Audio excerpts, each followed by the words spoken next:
They came from the top of their roof. It was not the bombs in Iraq, but coming home that resulted in the death of Josh Lipstein. The 23-year-old committed suicide last year after returning from his second deployment in Iraq.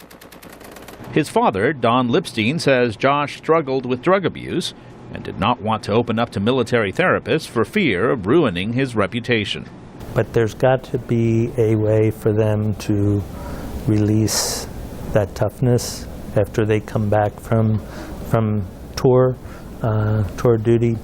Experts say the risk of suicide is even higher as soldiers transition to civilian life and deal with issues like post-traumatic stress, traumatic brain injuries, substance abuse, and financial difficulties, often alone, without the structure of military life. Many don't seek help for fear their careers may suffer. But many others, like Marine Lance Corporal Michael Harris, do. His brother Ben says Michael took his own life last February after his deployment in Afghanistan. And Michael was at least actively reaching out and looking for help from the counseling department. But when he let them know that he was drinking too much, and this was his own admission looking for help, that was when he was told that he now qualified as having a substance abuse issue and they could no longer help him.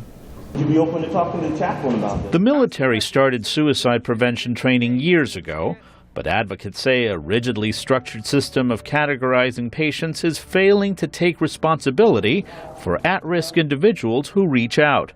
The result? Missed opportunities. U.S. government health experts at a recent conference in Washington said 70% of military suicide victims have seen doctors, many of them the same day they committed suicide.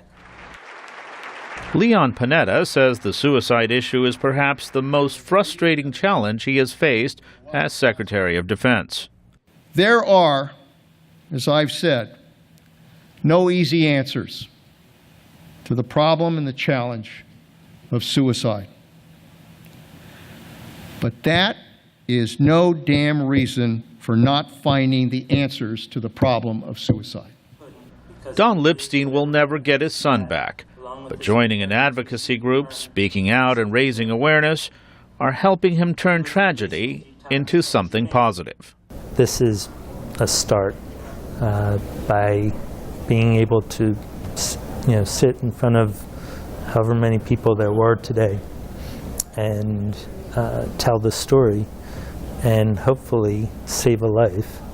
Ben Harris hopes the military will adopt a more holistic, less bureaucratic approach. The more we can do to continue to educate all of our military members from the bottom rank on up to the very top that invisible wounds and emotional illness are just as dangerous to our military being ready to serve, the better it's going to be. Michael Harris's epitaph reads, "Too awesome for this world. He should have survived coming home." Luis Ramirez, VOA News, at the Pentagon.